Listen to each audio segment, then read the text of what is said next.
Hello student. Sociology with Dhruv Dikshit channel में मैं ध्रुव कुमार दीक्षित आपके साथ आज स्नातक प्रथम वर्ष जो राष्ट्रीय शिक्षा नीति 2020 मध्य प्रदेश में लागू की गई है, सत्र 21-22 की जो अभी परीक्षा होना है, अप्रैल मई में परीक्षा होगी, उसके बारे में मैंने आज कल आपको एक वीडियो दिया था कि परीक्षा कैसे होगी, परीक्षा में क्या क्या होगा।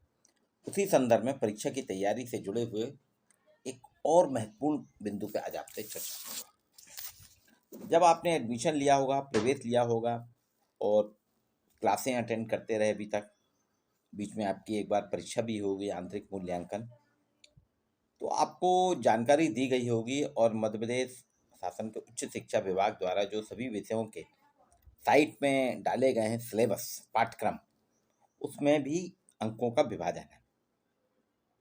उसमें दिया है कि 75 अंक जो होंगे आपके सैद्धांतिक होंगे, 25 अंक आपके सतत व्यापक मूल्यांकन CCE के होंगे। और अभी आपके कॉलेज में जो परीक्षा भी हुई होगी CCE की, वो 25 अंकों के हिसाब से भी होगी। लेकिन इसमें अभी कुछ बदलाव हुआ है। ये बदलाव जहाँ तक मुझे विश्वास है आपके महाविद्यालय के आपके शिक्षकों ने आपको बताया होगा, संबंधित हर विषय के शिक्षक ने बताया होगा। और महाविद्यालय में जो प्रवेश समिति होती है, महाविद्यालय की जो राष्ट्रीय शिक्षा नीति की समिति बनी है, प्राचार्य जी के मार्गदर्शन में जो काम करती, उसने भी आपको बताया होगा। और मैं आपको फिर ये रिवाइज कर रहा हूँ। देखिए, आपका मेजर 2 विषय हैं। मेजर में 2 पेपर होना है, फर्स्ट सेकंड।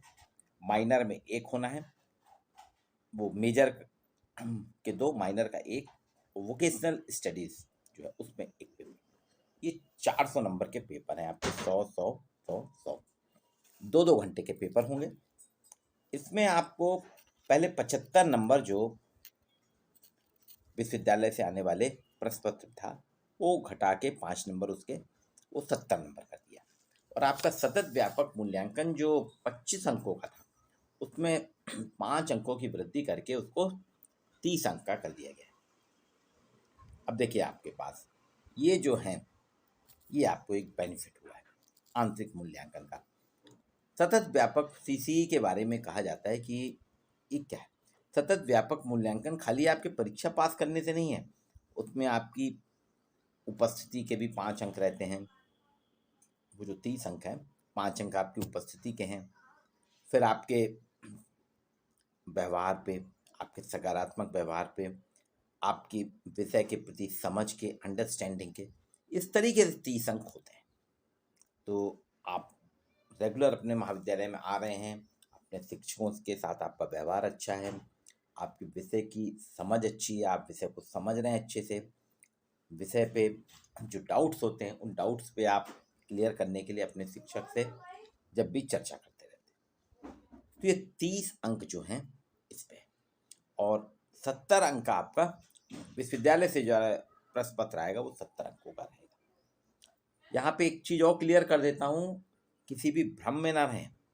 आधार पाठ्यक्रम के जो 4 प्रश्न हैं ना आपके, हिंदी, अंग्रेजी, पर्यावरण और योग और ध्यान, इसमें कोई CC नहीं होगा। ये 50-50 अंकों के 4 पेपर हैं, 200 नंबर हैं आधार पाठ्यक्रम में, और ये 200 के 200 आपके वस्तुनिष्ठ प्रश्न होंगे।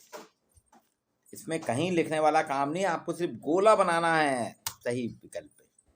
वहाँ कोई सतत व्यापक मूल्यांकन नहीं है। आधार पाठ्यक्रम पूरा का पूरा बाह्य परीक्षा पे निर्भर करेगा, आपके आंतरिक मूल्यांकन उसमें नहीं है।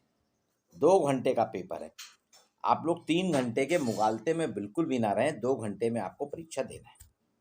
तो ये आज के इस वीडियो में मैंने आपके साथ परीक्षा के अंकों के विभाजन के बारे में चर्चा की। 70 नंबर आपके विश्वविद्यालयीन परीक्षा के पेपर में रहेंगे मार्क्स, उसमें भी रहेगा 5 प्रश्न रहेंगे आपके ऑब्जेक्टिव, 5 रहेंगे आपके अति लघुत्तरी, लघुत्तरी, इस तरीके से पेपर का विभाजन किया गया है। आपको अलग अलग प्रश्न देना है, उनके उत्तर लिखना है। और सतत व्यापक मूल्यांकन आपके महाविद्यालय में हो चुका होगा, अगर नहीं हुआ तो अभी हो रहा होगा। आप अपने शिक्षक से मिलिए। अगर 25 अंकों से आपके यहाँ हुआ है मूल्यांकन, तो उसको शिक्षक जो है महाविद्यालय का जो टीम है, जो एग्जामिनेशन सेल होता है, वो उसको 30 से कर देगा। ये आपके लिए फायदेमंद चीज़ है कि आप सतत व्यापक मूल्यांकन में आपको 5-5 अंक की वृद्धि हुई है। और वहाँ थ्योरी एग्ज़ाम जो विश्वविद्यालय के द्वारा होना है, उसमें 5 अंकों की गिरावट करके उसको 75 से 70 लाया गया है, और इधर सतत व्यापक मूल्यांकन को 25 से 30 किया गया। एक और प्रश्न आपको इसी से संबंधित जुड़ा बताता हूँ। इसी के साथ साथ कुछ पाठ्यक्रमों में प्रैक्टिकल परीक्षा होती है। बीए में आपने देखा होगा भूगोल विषय में प्रैक्टिकल की परीक्षा होती है। साइकोलॉजी मनोविज्ञान में प्रैक्टिकल की परीक्षा होती है। और एक और विषय है आपका गृह विज्ञान, होम साइंस। ये बीएचएससी में भी होता है और बीए में भी गृह विज्ञान विषय है, इसमें भी प्रैक्टिकल की परीक्षा होती है। यहाँ पे भी बदलाव हुआ है अंकों का। यहाँ प्रैक्टिकल 100 नंबर का जो होता है, उसमें 70 नंबर जो हैं, पहले 75 थे बाह्य परीक्षक के पास, जो विश्वविद्यालय के द्वारा आने वाला शिक्षक होता था उसके हाथ में 75 नंबर होते थे। अब वो 70 में से आपको नंबर देंगे, और 30 नंबर जो आपकी फाइल, प्रोजेक्ट फाइल बनती है, आपकी उपस्थिति, आपके द्वारा प्रेजेंटेशन, इस पे जो आपके महाविद्यालय के विषय विशेषज्ञ होते हैं, विषय के शिक्षक होते हैं, भूगोल के, साइकोलॉजी के, होम साइंस के, वो उस फाइल पे आपको 30 नंबर देंगे, जबकि उनको भी 25 से देना था। ये भी विद्यार्थियों आपके लिए एक फायदेमंद चीज़ है कि आपको अपने आंतरिक मूल्यांकन में 30 नंबर मिलेंगे, बाह्य परीक्षक 70 से देगा। बीएससी में भी प्रैक्टिकल विषय होते हैं। केमिस्ट्री है, बॉटनी है, जूलॉजी है, जियोलॉजी है, भूगर्भशास्त्र, कंप्यूटर साइंस में वहाँ पे भी यही पैटर्न अपनाया जाएगा कि प्रैक्टिकल जो बाह्य विशेषज्ञ आएगा, विश्वविद्यालय के द्वारा भेजे गए परीक्षक, जो बाह्य परीक्षक कहलाते हैं, वो 70 नंबरों से आपका प्रैक्टिकल मूल्यांकन करेंगे, 75 से नहीं। उनके लिए 5 अंक कम हो गए।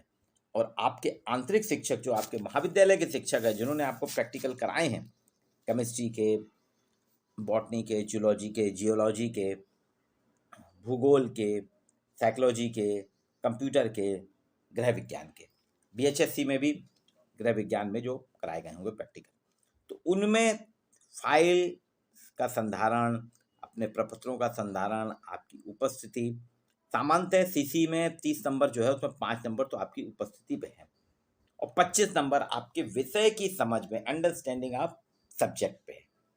आप जो फाइल बनाते हैं, फाइल की प्रस्तुति करते हैं, इस पे आपके 25, ऐसे 30 अंक आपके लिए निर्धारित किए गए हैं। ये आपके साथ आज जानकारी शेयर करना थी। आप मेरे वीडियो को लाइक कीजिए, शेयर कीजिए और चैनल को सब्सक्राइब कीजिए। अभी तक अगर आपने मेरे चैनल को सब्सक्राइब नहीं किया तो तोसलाजी विद ध्रुव दीक्षित को आप सब्सक्राइब कीजिए। आपके जितनी भी डाउट्स हैं, सारे डाउट्स मैं आपको इस वीडियो के माध्यम से क्लियर करता रहूँगा, और आपको कहीं भी भटकने की ज़रूरत नहीं होगी। आपके सारे डाउट्स क्लियर होंगे, आपकी सारी शंकाओं का समाधान होगा, और आप अच्छे से अच्छे नंबर पाके द्वितीय वर्ष में प्रवेश करेंगे। विद्यार्थियों, आपको शुभकामनाएं। परीक्षा की तैयारी में आप लग चुके हैं, और बेसिक चीज़ें जो आ रही हैं आपको मैं रेगुलर रोज आपको नई नई जानकारी देता हूँ। आज इतना ही। आपको शुभकामनाओं के साथ मैं आज यहाँ से विदा लेता हूँ।